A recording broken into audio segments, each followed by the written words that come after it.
This podcast is co-created and co-produced by Food Allergy Institute and the 12 Company. Listeners should know that the podcast host, Lesley-Anne Stone, is not a physician nor a licensed medical professional, and the purpose of this podcast is strictly limited to storytelling. Any content shared within the podcast is not intended to be medical advice and should not be used for diagnosis or treatment purposes. All listeners are urged to consult their healthcare providers. The creators, hosts, and guests of this podcast are not liable for any decisions or actions taken by any persons who claim to rely upon the content of this podcast.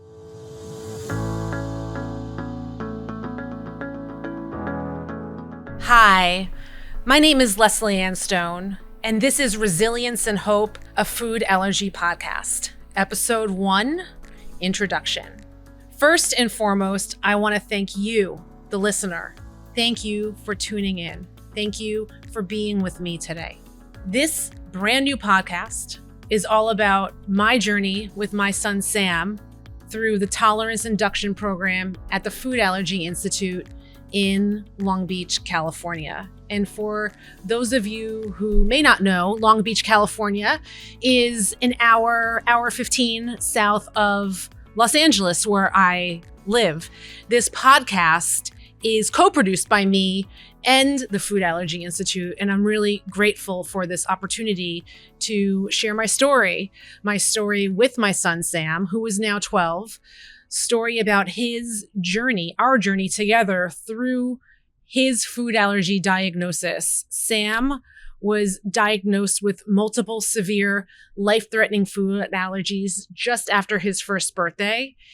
He was introduced to Dr. Randhawa at the Food Allergy Institute right after his third birthday, graduated the program when he was 5.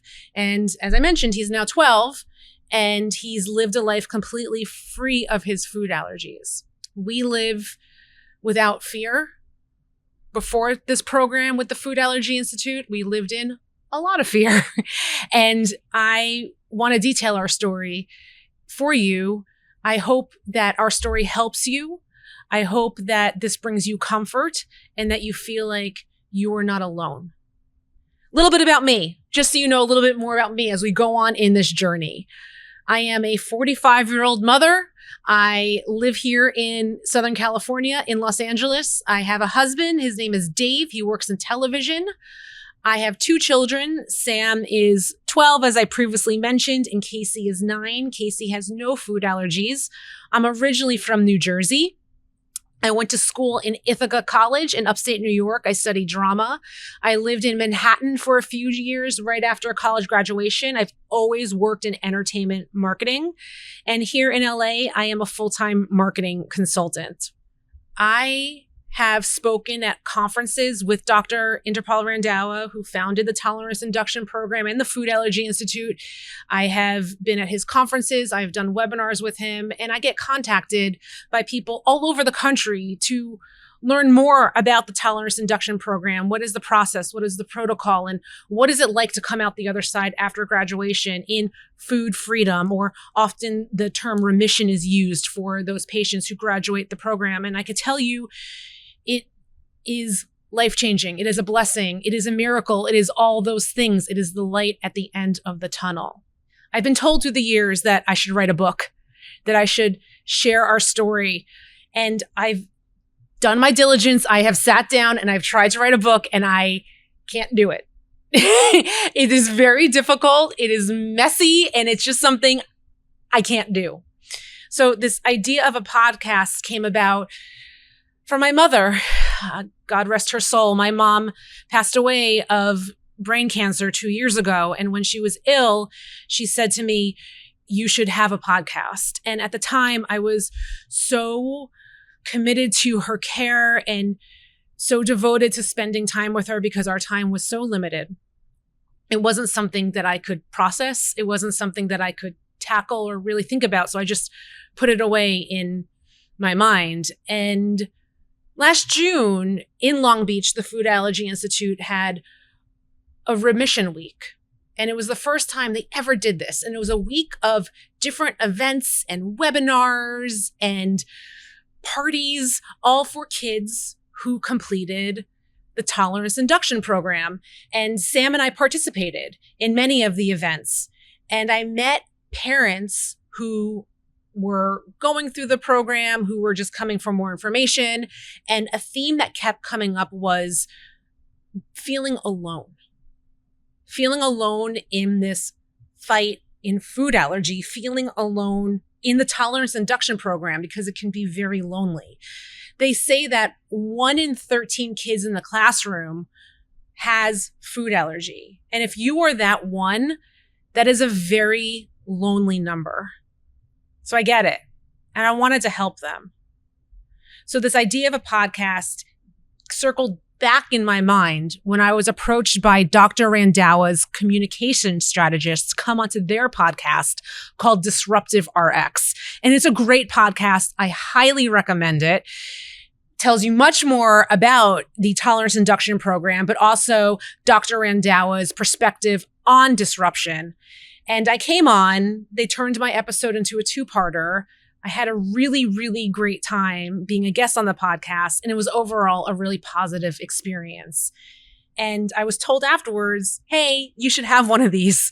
And our conversations became much more serious about what would it be like to have my own podcast, to share Sam's story. So when I sat down with the folks at the Food Allergy Institute to talk about what this could be, I was asked, who inspires me in the podcast world? What podcasts speak to me? And I immediately thought about Shannon Doherty. Shannon Doherty has a great podcast called Let's Be Clear. I happen to be a huge Beverly Hills 90210 fan, but that is not what drew me to the podcast. What drew me to the podcast was Shannon's authenticity, was Shannon's direct nature, her honesty, her truth, her vulnerability. She shared her stage 4 cancer story with the world. Stage 4 cancer hits so close to home because of my mother's stage 4 cancer diagnosis. Now, Shannon had breast cancer, my mother had brain cancer, but still, there was a parallel to me in that story. So, Shannon Doherty, let's be clear, my mother, 2 completely different people. I never met Shannon. I would have loved to have met Shannon. I am devastated by her passing. Maybe one day somebody on her team will hear this podcast and just know how appreciative I am of the work that they did and how much it inspired me. But my mother and Shannon inspired this, and here we are today. So let's talk about Sam and the reason why we're here. Sam and his food allergies. Sam was born in 2012. He was covered in a rash. The first year of Sam's life, there was mysterious symptoms. There was eczema and projectile vomiting and runny nose and fevers and just strange symptoms. I'm not going to get into the diaper thing, but you get where I'm going. It was hard. And when I look back on that first 12 months of Sam's life, me as a new mother, because Sam is my first, it was a lot of denial. I was in denial of his symptoms and what was happening. And Sam had a catastrophic reaction after we gave him peanut butter. When Sam was a year, our pediatrician recommended that it was time to give him peanut butter. That is back then, a little over a decade ago. That was typical protocol. You would wait for the baby to be 1, and that's when you would introduce peanut butter. And she just happened to say, almost in passing, as an aside, let's say as an aside, hey, just have some Benadryl with you, some children's Benadryl, just God forbid he has a reaction. And I remember thinking, oh, he's not going to have a reaction. We don't have food allergy in our family. It just wasn't on my radar. It wasn't something I was concerned about or thinking about. When you're a new parent, you worry about so many different things, and food allergy was just not one of them for me. Ooh, I was wrong. We gave him peanut butter and things quickly escalated. He had hives that were aggressive and spread quickly all over his body. His little face got swollen. His eyes were swollen shut. He was burying his face to try to get some kinds of relief. He was wheezing. He was out of it. It was like this little personality, this little person was fading. It was so scary. We threw Sam in the car. We threw the Benadryl down his throat. I called 911. I told them what was happening as we were on the road to the hospital. They knew every intersection that we were at. We got to the hospital, and it wasn't even a hospital. There was closer hospitals to us, but at the time, I didn't frequent hospitals, so I just went to where I delivered Sam. It's all that I knew. As soon as we walked into the ER, they saw us and they just took Sam over the counter. There was no, wait and fill out a form and your number will be called. No, we just went right into the back. And obviously they were like, he has an allergy to peanut. We can't officially say it because we haven't done the testing, but this is very clear that this is what's happening. And we had to wait because we were told there could be a secondary reaction, which just blew my mind. They doped him up, steroids. The little body was so doped up, and we were there for hours, and we walked out with an EpiPen prescription, and we were advised to call our pediatrician, who advised us to go and meet with a allergist locally who we were recommended to, who was wonderful. And he formally diagnosed Sam with peanut allergy. Multiple tree nuts were his allergies, as well as a mild allergy to milk and egg. And we were told just to avoid. And we had the EpiPens and the Benadryl. And that's when things really set in to what this life was going to be for us. This life of constant concern, constant worry, constant fear. Because if Sam ingested his allergy, if he came in contact with his allergy, he could die. This was a life and death situation. So here we are with a 1-year-old child, and we went on with our lives in this setting. And anywhere we went outside the house was a cause for concern. Preschool, restaurants, play dates, travel, holidays, even having people in the house was a cause for concern. What if people bring food over? And what if that food was processed in a facility that processed peanuts? I would not let anyone cook for my child. We would go to safe restaurants locally in our area. And I identified these. These are places where if you were to put something in the fryer, like French fries, that number one, it wasn't peanut oil, but also it wasn't a fryer that also had food that would also have nuts in the fryer. There was no cross-contamination. Or restaurants that didn't serve anything with nut products at all. And we had a handful of these, and we would show up. Well, we would call in advance to say, we're coming with a food allergy kit, and these are the food allergies. And then when we would show up, I would have this business card size notification that my child has food allergies and these are his allergens. And I would hand it to the server. The server that would then give it to the kitchen. They would prepare his food, and you just had to trust that this server, this stranger, knew to tell the kitchen, and that the kitchen was still compliant and they still didn't have nuts, and that fryer or whatever they were cooking with was still safe for Sam. We would travel. Travel was so stressful. I only flew on airlines that didn't serve nuts or hummus, because we found out after his reaction, just by trial and error, that Sam was very allergic to sesame seed, in particular tahini, which is a key ingredient in traditional hummus.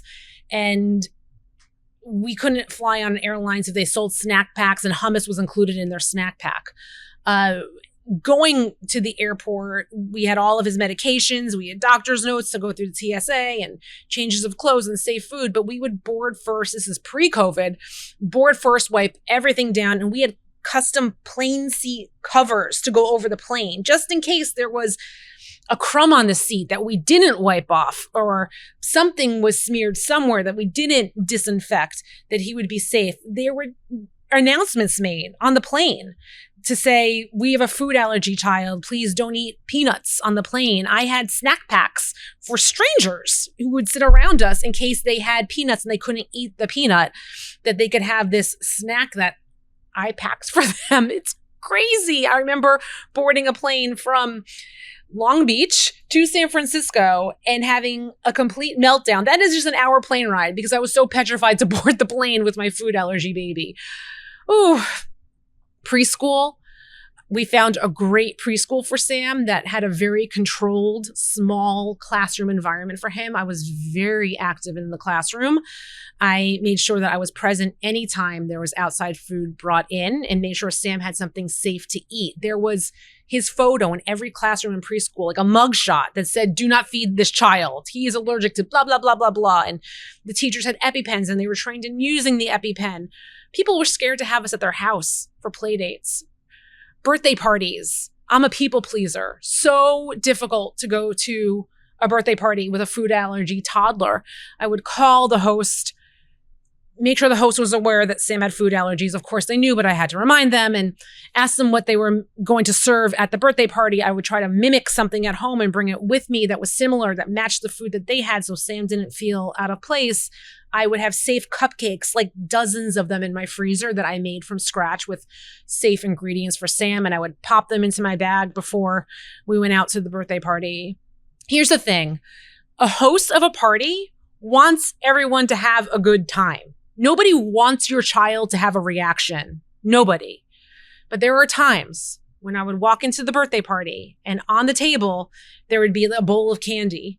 And mixed in with the candy, there's peanut M&Ms or there's Reese's. And it's so hard to very gracefully and without causing a scene and not making the host feel bad, bow out because it was too dangerous for Sam to be at a party where there's kids eating anything with peanut. And it happens because if you're not in it, if you're not thinking like that 24/7, you make these slips. Even if you are thinking about it, it's so easy to slip. I get it. I really get it. I really get it. So we would go back to this allergist every year around Sam's birthday to retest. And by the time we were 3, we were told not to come back for another 2 years because these allergies weren't going away. And I had a meltdown. I had a meltdown. It was ugly. I am not proud of it, but I broke. I could not imagine continuing this life for Sam, this life for my family. It was so stressful on me and my husband. It was really hard, really hard. So at the time, I was 9 months pregnant with our second son, Casey, and I was about to go on to maternity leave, and I pressed our allergist, something we could do for Sam, something. And he said, I heard of this doctor down in Long Beach who is developing a protocol and new program. I don't know much about it, but you should call for more information. Because I was so emotional and so pregnant and so overwhelmed and felt so defeated that I made Dave make the phone call. And it was to Dr. Randhawa's office. And at the time, the Food Allergy Institute, the program was much smaller. It was just Dr. Randhawa, his medical associate, Herman, and a receptionist. And we were put on a wait list for 9 months. And 9 months later, we got that call. It was our turn, and Sam was welcome to join the program. And we had no idea what the program was. We didn't know. And it just so happened our appointment was Tuesday at 8:15 in the morning. And it was the type of thing where the receptionist was like, okay, you're next. You're going to come down Tuesday at 8:15. There was no like, oh, let's just see when this fits into your schedule. And it was understood. Like, we were cool with that. We just wanted action. So, she said that the Sunday before, like 2 days before our appointment, the doctor was giving a seminar for prospective parents to learn more about the program and to meet other parents who've been through the program down at Long Beach Children's Hospital. So, of course, we went and we spent the morning meeting other people who had their children in the program. And Dr. Randhawa, very much in a detailed manner, went through the entire program and the protocol. And finally, there was an answer. Finally, there was treatment.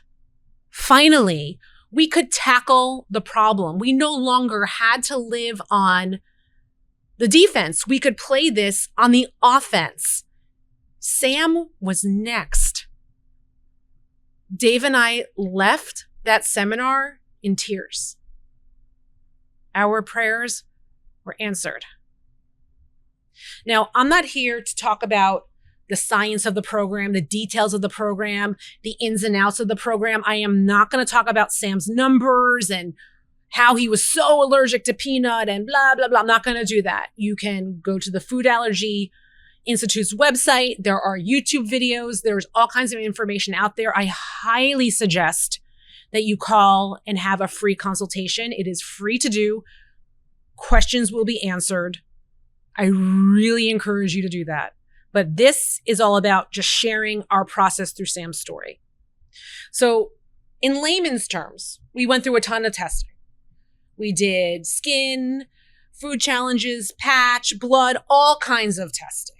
And it took weeks and weeks and weeks and weeks, more like months and months, to get the results of all this testing back. And backed by data and past patients who have been through the program, because there's thousands upon thousands of kids worldwide who've been through this program now. The program and the results spits out a plan specifically designed for Sam. This is, as I was told, precision medicine, meaning the plan for Sam is different from the plan for the next kid and the next kid and the next kid. It is designed specifically for Sam's body, Sam's immune system, Sam's allergies, Sam's makeup. So what I'm about to tell you, again, could be different probably is different for every other patient in the program. So we learned that not only was Sam allergic to peanut and tree nut and tahini, he was also very allergic to mustard. He did have the milk and the egg allergy. In the tree nut family, unbeknownst to us, he was severely allergic to walnut. Like scary allergic to walnut. And we wouldn't have known because we just stayed away from nuts. He also was suffering from 13 different environmental allergies. That was the basis of a lot of those weird symptoms that we started to attribute to him just being new to the world, being in preschool. No, he was suffering. He was really suffering. And there was an answer. We were going to treat it. And they treated it concurrently. So he immediately went on to something called SLIT, S-L-I-T. Sublingual immunotherapy. It is a spray, a concoction of his 13 different allergies designed just for Sam that we would spray under his tongue every morning for years. He's no longer on it. We have not been on it for a number of years. Then we started to tackle the food. We were recommended to have a couple foods, couple days a week that he should consume. And the big thing was stone fruit for us, as well as soy milk and soy products. Then we started every 2 months, we would tackle a new allergen. And I'm going to rattle them off in no particular order. So we had pine nut, macadamia nut, cashew, hazelnut, pistachio, almond, pecan, walnut, peanut. And at the end of peanut, we were told that we would be able to just go into a challenge for mustard seed and sesame seed. We didn't have to treat it. Again, not going to go into the science of it, but we were told and it worked. So what you do is you start by going to the Food Allergy Institute. They give you a very specific dosage of your allergen. You eat it in its entirety. You exercise in the office. They wait. You're hooked up to machines. They're checking your vitals. If you pass, you then go home and you're given a very specific protocol to follow for the next 6 to 8 weeks. And it's with that allergen, you specifically updose, but you never go further than what that dose was that you had at the office and cleared. Then at the end of 6 to 8 weeks, you then go back and challenge that nut in a much bigger quantity or that allergen. And once you complete that, then you move on to the next one while concurrently still eating the allergen you just cleared and challenged.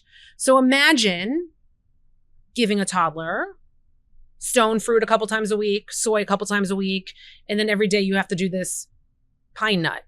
And then once you clear pine nut, you still have to eat the pine nut every day. And then you have to start doing that updose, that treatment of macadamia nut. And then you add on the next nut and the next nut. And then you can clear some nuts and not worry about those nuts, but then add a new nut. And you keep having to do that for months on end and going back down to challenge these nuts. It was really hard. It was really hard to get Sam to eat what he had to eat. And you had to eat at certain times of day as well. Really challenging. He needed help and needed guidance and direction on why he had to do this and to reward him for doing this. And I became very angry at the world and frustrated, and a lot of, we have to do this. People told us to quit. Don't put this pressure on your child. Don't put this pressure on your family. And I didn't, because I thought back at that seminar and those people I met who've been through the program, and I so desperately wanted to come out the other end. I did not want this for my child, and I knew together we could do this. So I enlisted help. I went to therapy for myself. And the minute I started therapy, it became so crystal clear, once I turned the mirror on me, that so much of this was me trying to control. And I love to be in control. And I needed to start to relinquish that. And so much of it was my fear and anxiety.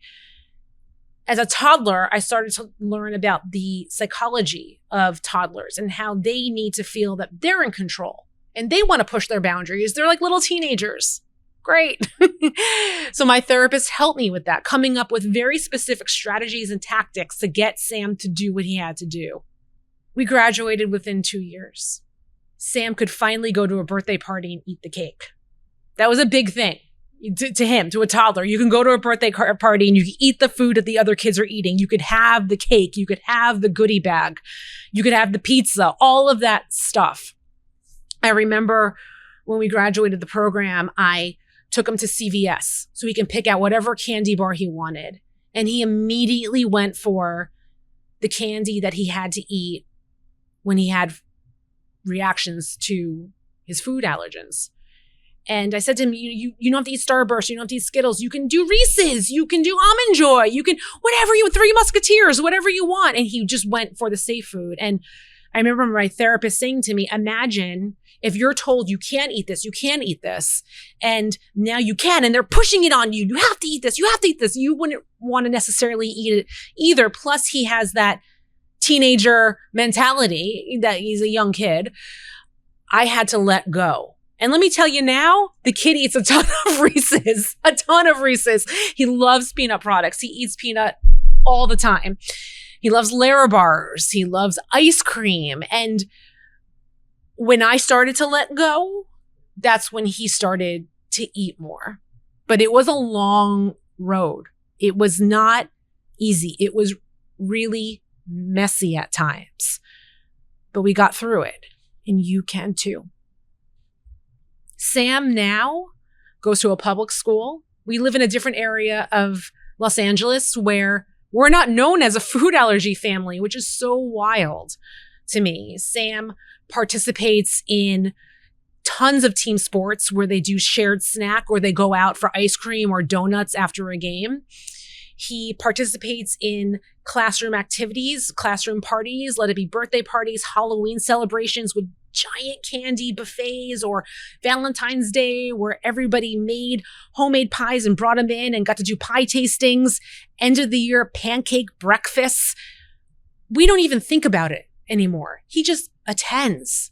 He goes to the birthday parties. He has play dates. I'm not there. It's amazing. It's such a blessing. The light at the end of this tunnel is so very bright. So future episodes of this podcast, I'm going to bring on people who helped me through those milestones, people who helped me during Sam's diagnosis, during those dark hours. Our preschool director, she's going to come on and talk about protocols that she set up in the classroom for Sam. The preschool is known as a safe haven for food allergy kids, and kids have actually gone through the Tolerance Induction Program from our preschool, not because of me, just because of the popularity of the program, which is really cool. I'm excited to have our preschool director on to talk more about it. Also going to have my therapist on to talk about those strategies and those tactics that we came up with together to get Sam to work the program, to get me to get Sam to work the program. I am so excited to have her on. I'm going to have some other food allergy parents on the program who have had their kids go through the program, some from out of state, some who have traveled in with multiple kids, 3 kids at one time, out of state with 3 different set of allergies who've completed and now live in food freedom. People who've had children in the program who are teenagers, who are now in college, and people who have young kids just like me and Sam. Thank you again for listening. Thank you for coming on this journey with me. I hope you do continue to tune in to more episodes in the future of Resilience and Hope, a Food Allergy Podcast. And we want to hear from you. We have social media handles. We have an email address. Please write in. Tell us some things that you might want to hear about. If you have any questions, we'd love to answer them. Maybe we'll talk about it on the show, but we definitely want to hear from you. I really hope this starts a community out there of food allergy parents so they no longer feel alone. Let's battle this together. Come out the other side. So write us, resilienceandhopepodcast@gmail.com. Thank you again and hope to see you soon. Resilience and Hope Podcast, made possible thanks to the support of Food Allergy Institute.